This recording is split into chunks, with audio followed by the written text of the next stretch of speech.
Hello. I think this should work. I'm live. Hello, everybody. Live streaming always feels so funny, and it's something that I haven't done since earlier on in the pandemic. And usually I was playing, but now we're just talking.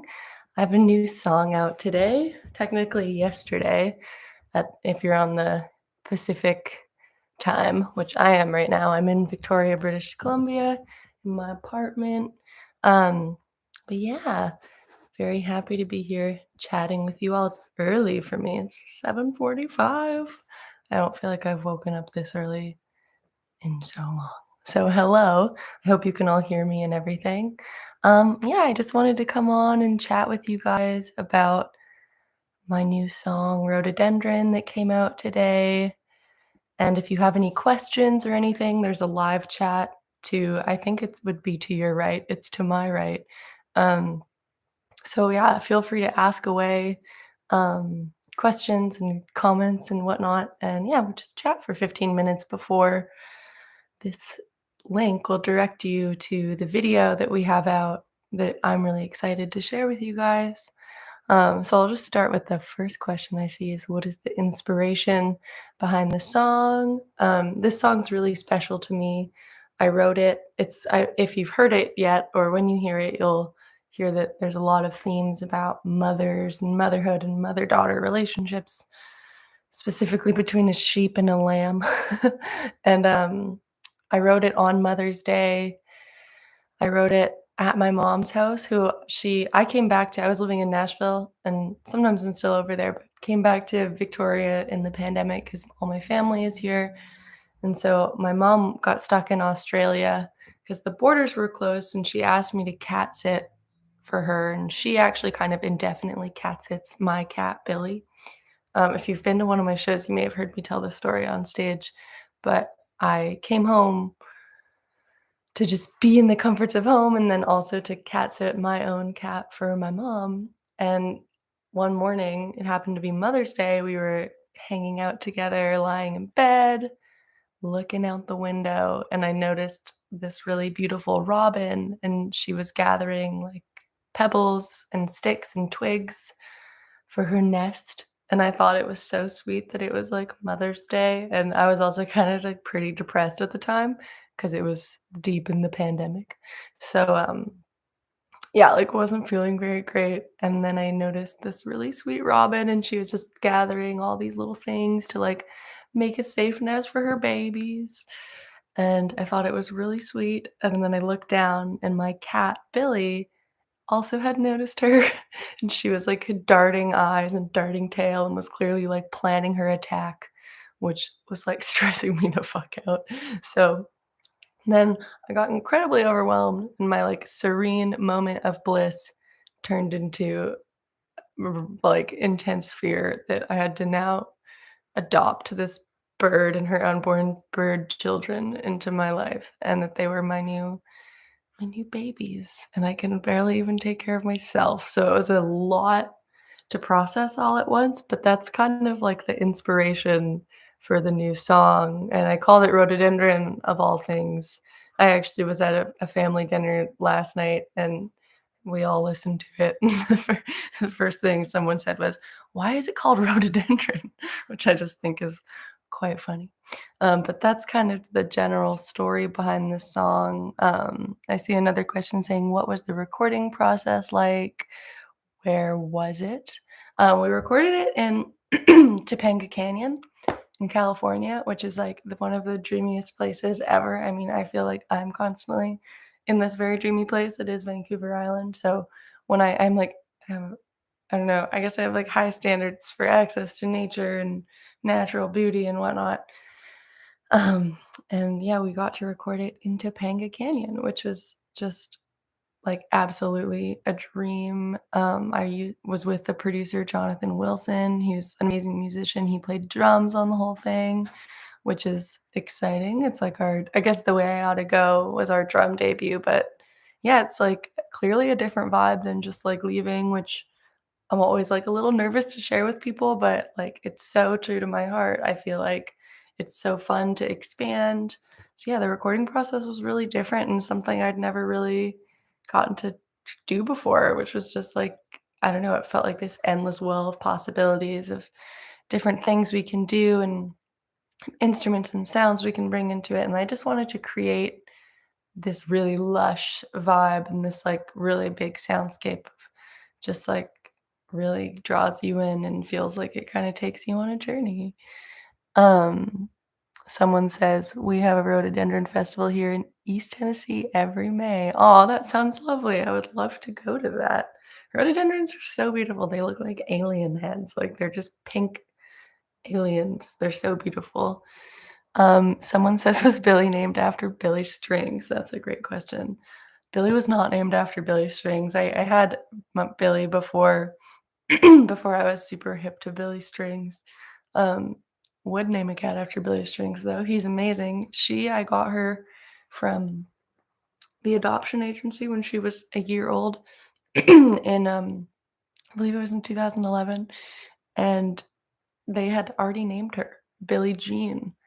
I think they named her Billy because they thought she was a boy, and then I got her thinking she was a boy cat, and then realized when I took her to the vet, and actually before that, it was pretty obvious that she wasn't. So I don't really know how they messed that one up.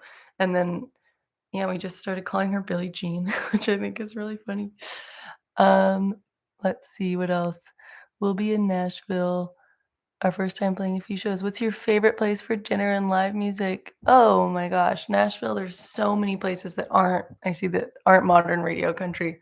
Yes, I'm with you there. Go to Dino's if you want kind of like a divey bar experience. They have a good like back patio area that you can sit on and like go to the station in. That's a classic spot for a show.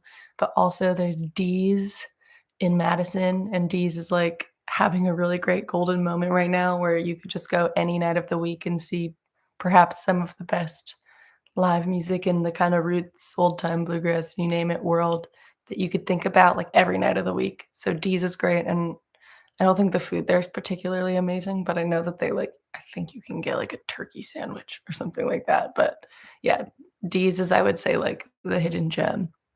Some people might even get mad at me for exposing it. But yes, Dino's. There's also a place called Jane's Hideaway that I think used to be on Broadway and it's not anymore. And there's often really great music there. I know that Rachel Bayman, I think she's starting to do a songwriter around there. Maybe it's someone else, but there's this really awesome like little thing happening in Nashville right now where there's just so many. I mean, there always is, but like right now it's extra special. There's so many amazing musicians. Um, let's see. Someone says, I just listened a few minutes ago. There was more production on these first few songs compared to Just Like Leaving. Was that fun doing more on this record? It was super fun. Like I said, like it was totally a different experience. And like the bluegrass, Just Like Leaving was a four-piece string band and it was that way the whole time. And that is such a special feeling and sound. Like I love bluegrass. I always will. It's like my bread and butter, bluegrass and country. But I also listen to so much more than that and enjoy so much more music. And I think you can say so much with all different types of music. So really special to get to bring stuff into it. I wouldn't say it was more fun or less fun, but it was just a totally different experience. So yeah. All right. This question says the last album has turned into probably one of my favorite. Oh, thank you. Um, is the backing band? Is it the same band or it's a different band? There's there's kind of a through line. Patrick McGonigal, who produced Just Like Leaving with me, he played fiddle on this album, on these songs, which is really these new ones because he didn't actually play on the other ones. So he was just in the studio being our ears. So that was amazing to have him actually playing on this one. But yeah, it's a totally different band. I mean, I love both bands. But this one's like a lot more kind of just like random combinations of different people. I feel really lucky to have some really heavy hitters playing, like Jonathan Wilson, who produced. He played drums, and I got to have one of my favorite musicians ever, Buck Meek, playing guitar, which was really exciting, and just like so many amazing musicians. So yeah, it was good. Someone says, "Can you say hi to Issa and Sophie?" Oh yes, hi. I actually do remember you. We met in DC. You have the same name as me, Isabel. It was so sweet to meet you. Okay, let's see what else. They're really coming in. Okay. Um, any chance of me touring the UK and Europe? Well, I would love to. I would absolutely love to. So have me over. I don't have anything booked at the moment, but it would be such a special treat to be there. What else? Okay. You love the sound of Just Like Leaving. Thank you. I always wondered how much of it was recorded live and how much of it was dubbed. It was mostly all recorded live. All of the vocals that we did, the harmonies were all overdubbed, but we recorded it all in the room together. I was in a booth, like an ISO booth, and then but we all could see each other. It was at this really beautiful studio in Vermont called Guilford Sound. So that was a really special time. And yeah, it was like I was here in a vocal booth and then the guys were all like around me. So we could all see each other. And we all played everything live. And then the only things we really overdubbed were like harmonies, or if anyone made a big whoopsie, then we would go in and fix it. But yeah, mostly all live. And honestly, same, like this new stuff has a lot of like overdubbing of like new instruments, but we recorded the bones of it all live, which was really important to me. So yeah, it was like me singing and playing guitar, and then another guitar player playing live, drums, a piano, keyboard, organ, whatever would be one of those things. And then yeah, bass all live, and that was really awesome. Let's see. When can we expect a new album? Ooh, it's coming, if you couldn't tell. Yeah, I was in the studio in May and we cut a bunch of new songs. So I'm not gonna say exactly when, but you can keep your eyes and ears peeled for it because it's definitely coming. Let's see what else. How much time goes into making a song? That's a really good question. It kind of just varies. Like some songs happen really fast. Like for this new stuff, there was a song that I wrote in the studio and we recorded it in like 2 takes and everyone just really vibed with it and we were like feeling good. And so it was super fast. But other songs take a bit more time. Um, just like more care, more chiseling away. It ranges. Like some songs I write over the course of like 4 months, and some songs I write over the course of like 4 minutes. So, well, that's a stretch, maybe like 15. But yeah, it kind of changes. What moments do I find myself feeling most creative and inspired? That's a great one. Usually when I'm listening to other people's music. Like it's just music is so cool, guys. Like I love music so much, obviously, but I find that when I'm listening to really great music, that's when I feel like, oh, I want to do that, or I want to write, I want to create. And I lived in this house when I lived in Boston with like 12 other musicians, and it was so special. I was just constantly feeling inspired, and that's when I was writing probably the most I've ever written and all that. Okay, I probably only have time for like one more question because at my time, 7:59, I'm gonna boot you guys. I'm gonna boot myself off so that you guys can watch the video. It'll link you there. Am I playing solo on the tour with Taylor Ashton? Yes, plug. I'm going on tour.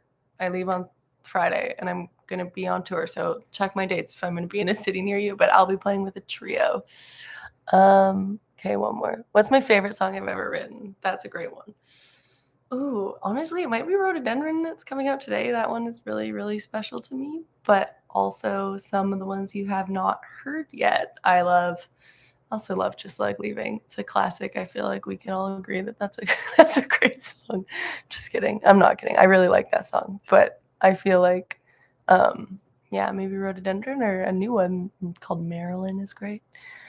Okay. I said, okay, I gotta kick you. I gotta go now because you gotta watch this video.